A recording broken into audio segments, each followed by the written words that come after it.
Good evening.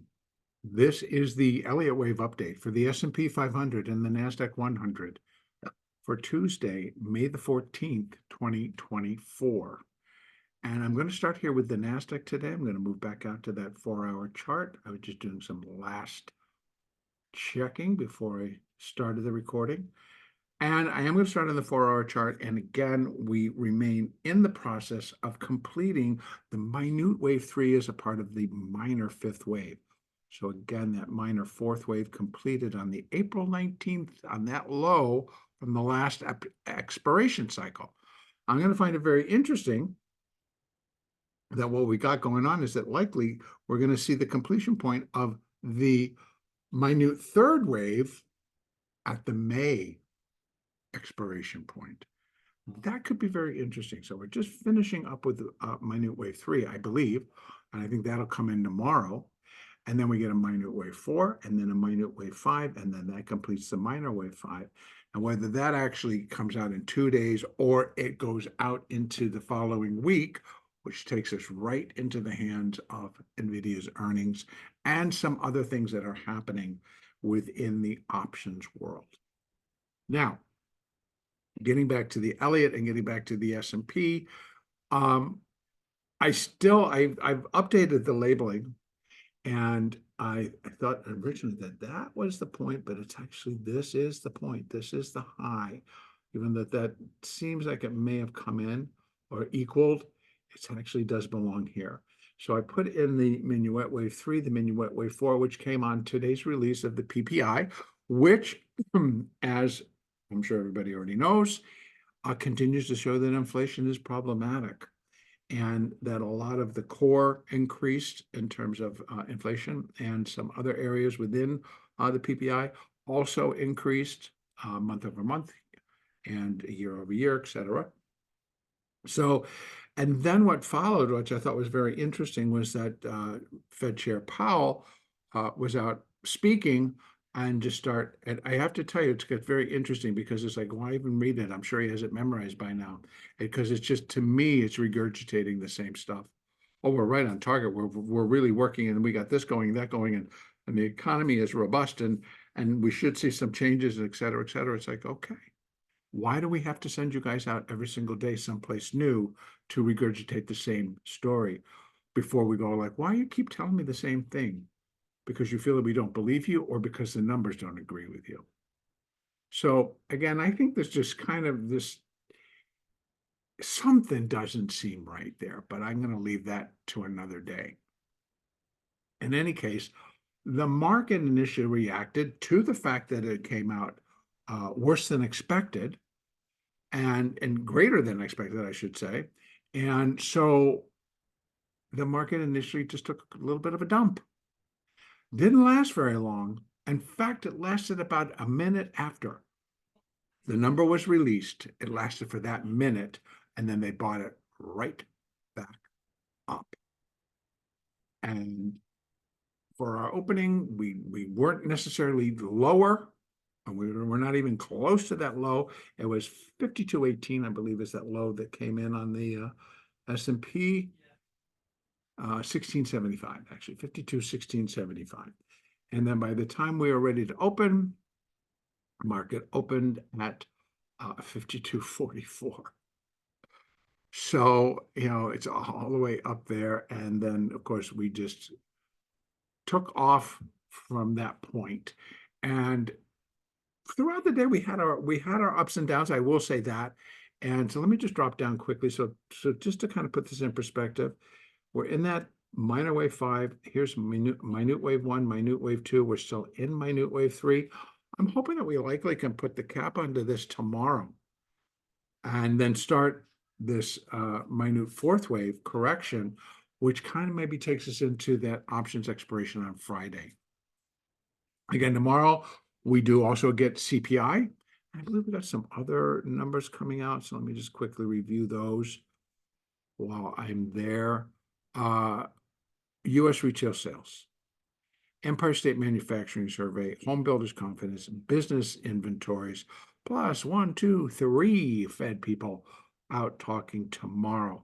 So consumer price index at 8:30 a.m. Eastern, along with retail sales and the Empire State Manufacturing Survey, which is just, it's a manufacturing survey, and that should have gone with today versus tomorrow, but hey, who am I?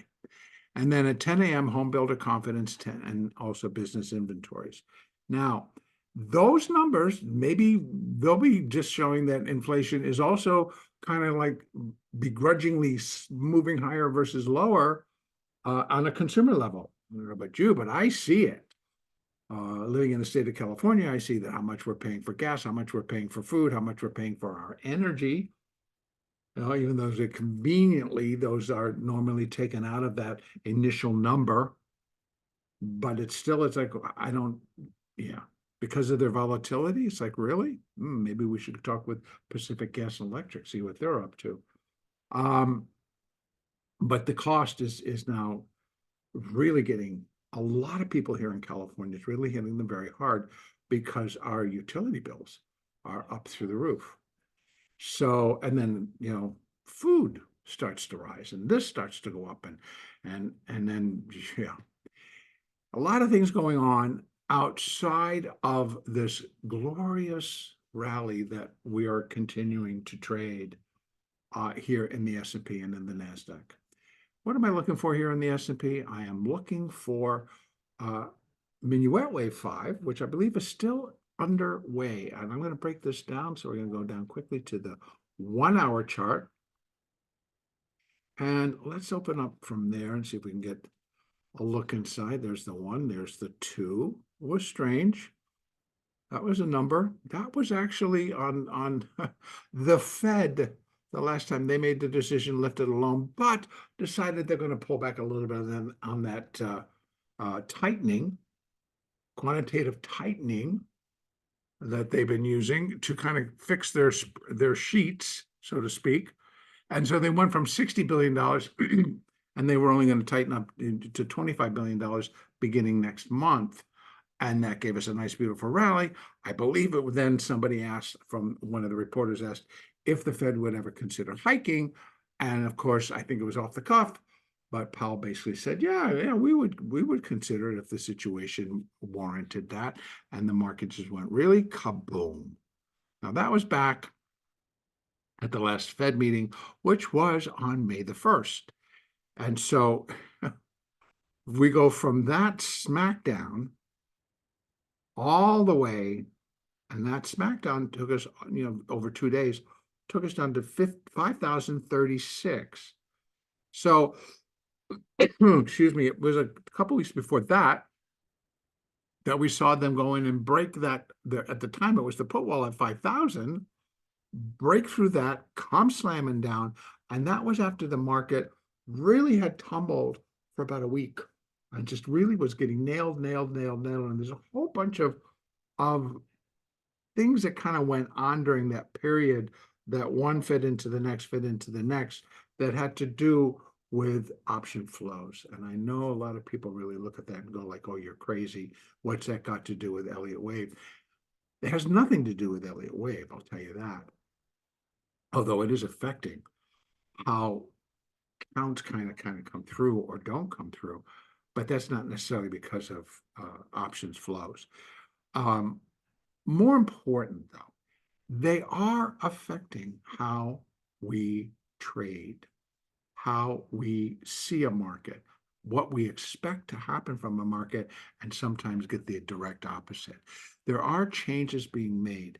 And when we're seeing, this whole sea change, so to speak, of where we're getting more heavy call buying, which suggests many different things behind the scenes as for trading, but still that's happening. And all of a sudden it'll just hit the market.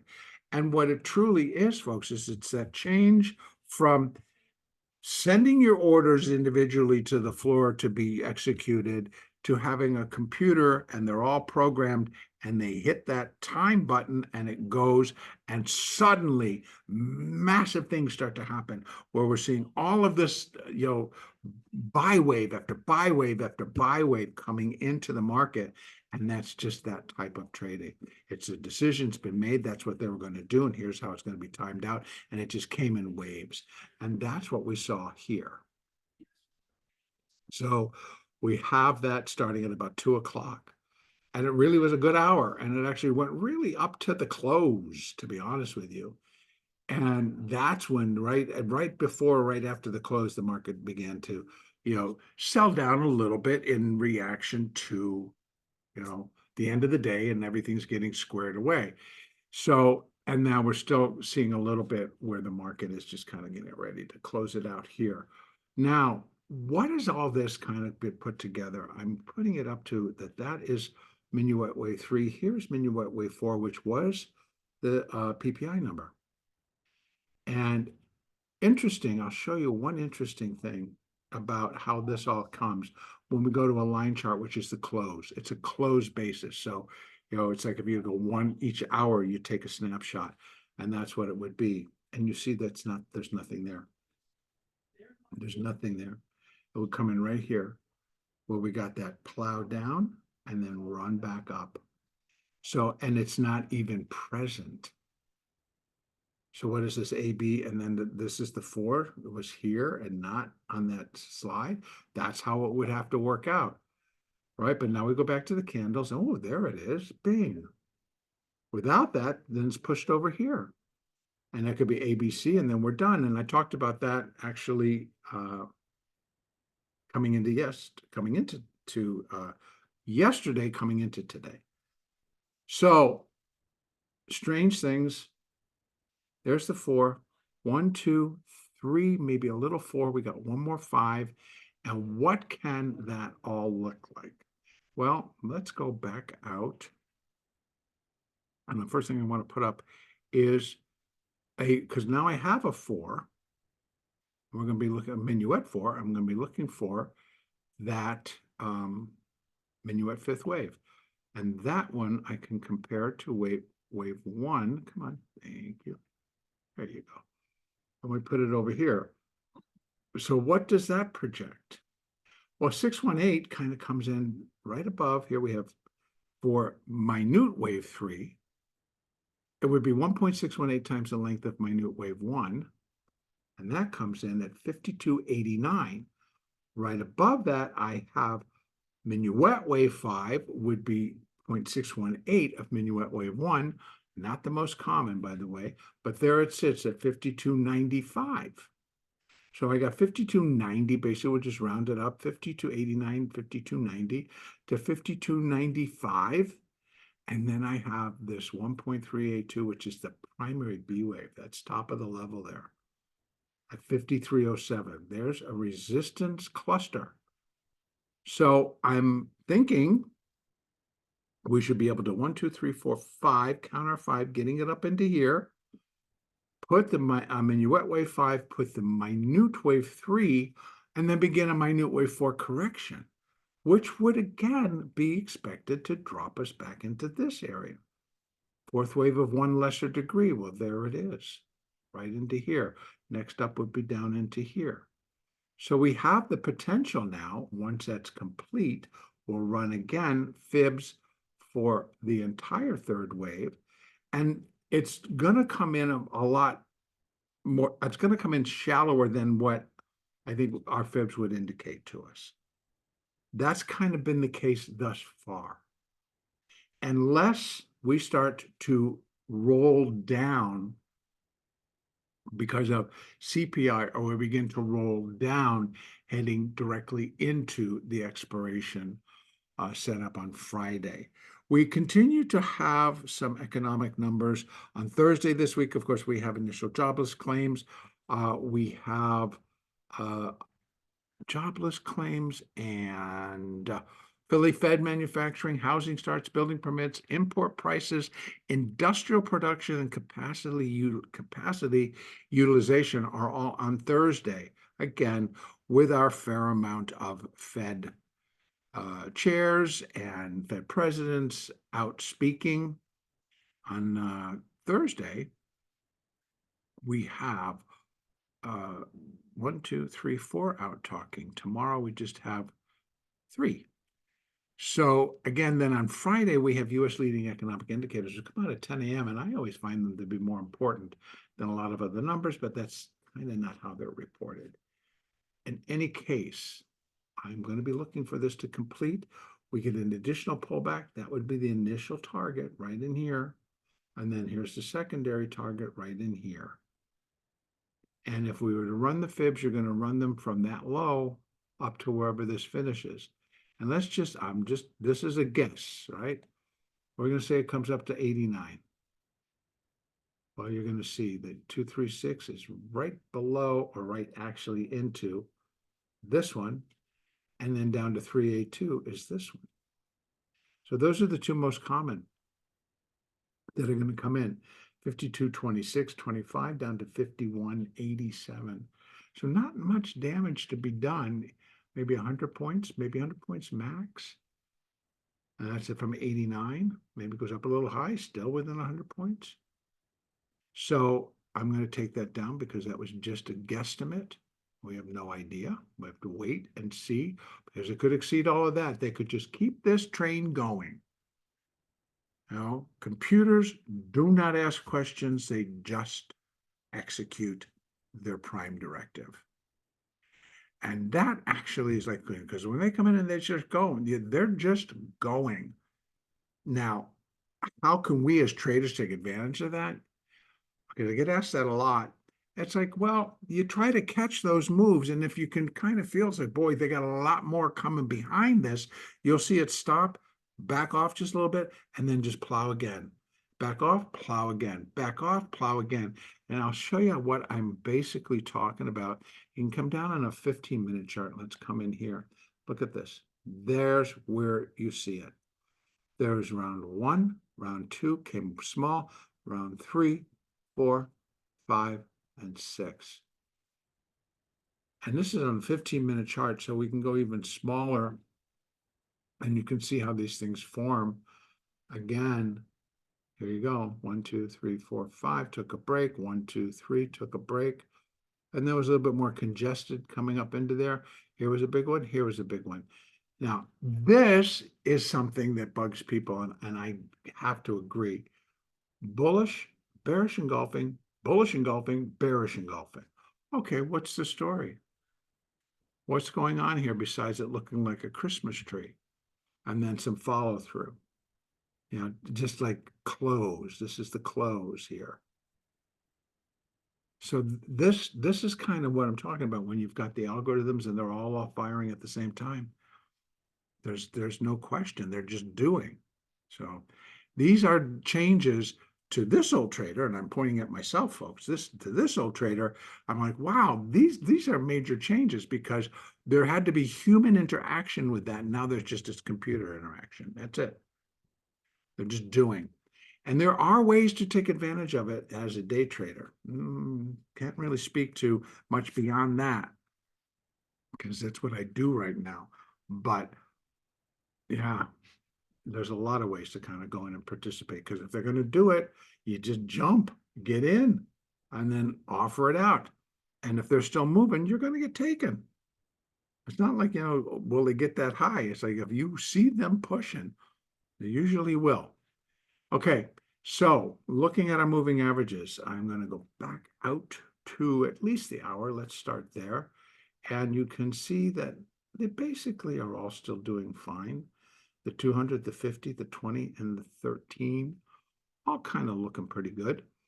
The two smaller, right, the 20 and the 13, are now pointing. Now the 50, see how it perked back up? And the 200 never really broke its stride. It's just kind of lumbering higher. So that all looks pretty good.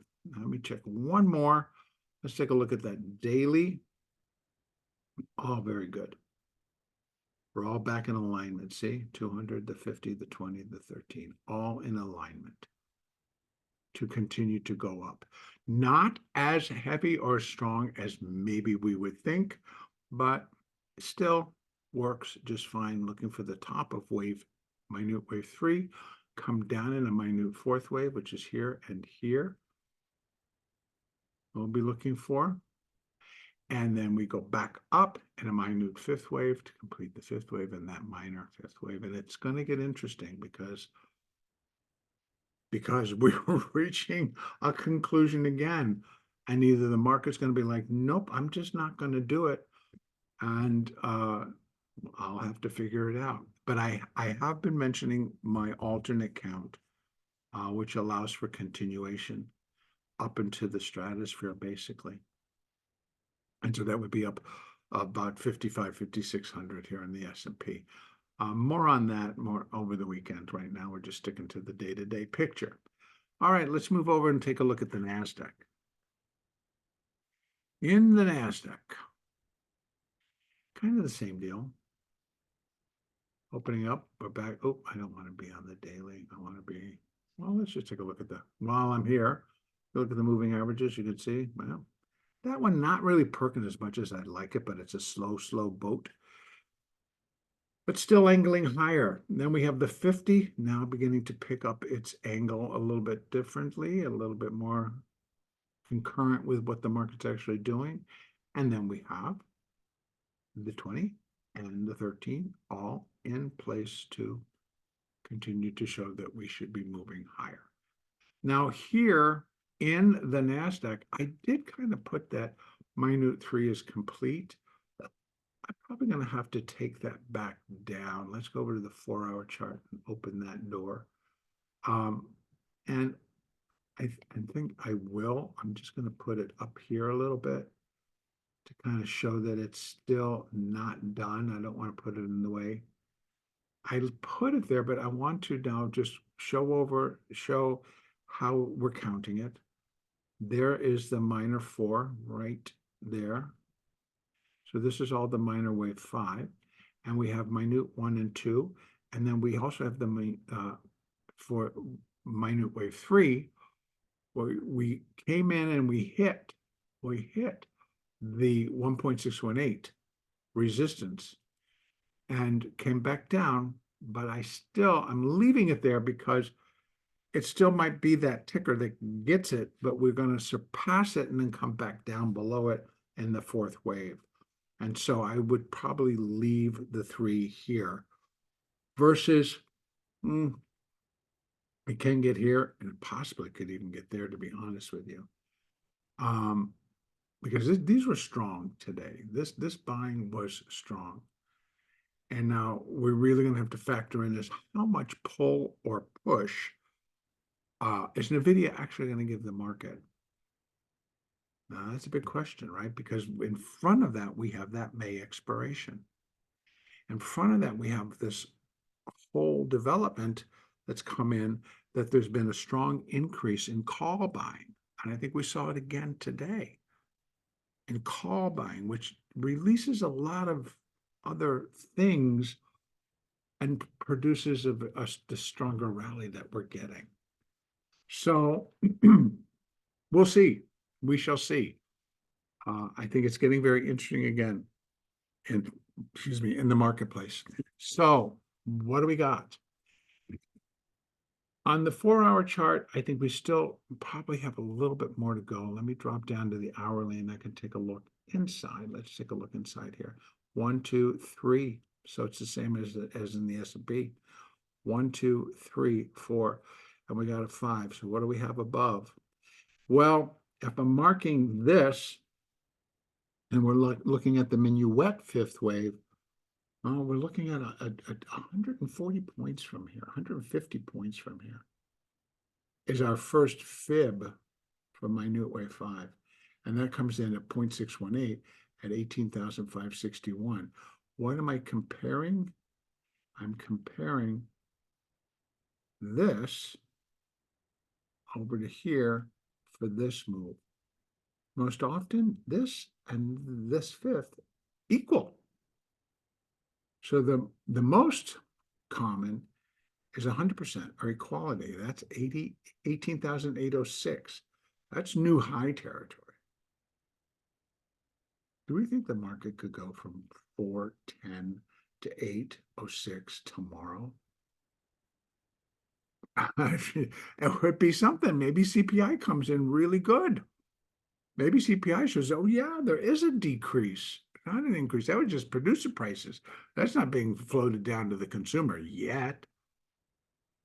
Or other numbers that are coming out tomorrow. Maybe they're going to show that, hey, everything is really rosy. And NVIDIA, along with SMCI, along with Meta, along with Apple, which caught another bid today, and it's all about artificial intelligence, and we got to load up and we got to go. So being that Friday is an expiration, it's the monthly Apple. What are they looking for? Well, right now we got 187.50. We're sitting right there. Then we have 188. Then we have 190, 195, 200. Could they tack on 13 points between now and Friday? They could. We don't know, but they could. All right. So back here at the farm, I'm kind of looking that somewhere in between, most likely. And I probably could start to break it down. Let's just drop it right down to that 15-minute marker. And there's the 4. 1, 2, 3, 4 already done. Where does it start? You'd have to come all the way down to here now, wouldn't you? So when you want to ask, I'm just telling you, these are just the numbers, folks. This isn't anywhere where I'm trying to put in a call or say anything. But if we're just going to do fib the way you're supposed to do fib, and we're looking for a little 4 up there, and what I'm going to, let's just say it comes down to this point, comes down to this 13. I'd bring it right there. I'll just stick it right there. All right, so let's just take a gander. 18,520 would be 618, and if that's the 4 comes down to the 13 period moving average. 100, 18,599. Wow. Could we get up that high? Yeah, we can. And just be finishing that minute wave 3. I'm not saying that's what I'm going to be. I'm not even going to leave this out there because I don't know force complete. So here we have it. 1, 2, 1, 2, 3, 4, 5, maybe of 3. Looking for a 4, going to come back up in a 5. I think we also will find that we will have some resistance, 18,450, 18,475, 18,500, just a nice big round numbers. Market tends to like to go hunt for those, go for those. So we shall see. But the more important thing that I want to talk about is the fact that once it's done, minute wave 3, we're looking for a minute 4th wave. And again, here's our 4th of 1 lesser degree. Here's the next one. So we've got it's not even all that far. Potential for 18,070, maybe. And again, we're going to be marking it from here up to wherever this thing tops out and expect it to come down. Now, it could actually one time come down to that 382 level. And because we're kind of going up so high, it's going to look like a big drop. And it may only just be within the 4th wave, within the calculations, within the whole pattern, and fit, and then race back up and finish this move. All right.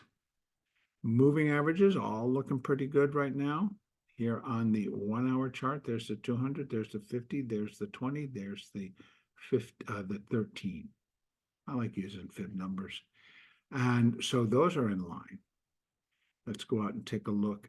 Let's go out and take a look at the daily. Also, right, those two all lined back up. Took them a little while, right? But they're all there now and moving accordingly.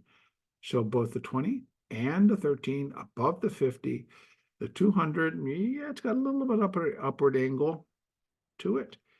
And the 50 starting to turn and getting itself more in line to follow up. So that's going to be it for today. Again, tomorrow, 8:30 a.m. Eastern, CPI, plus a whole bunch more. And the next update will be on Wednesday, May the 15th.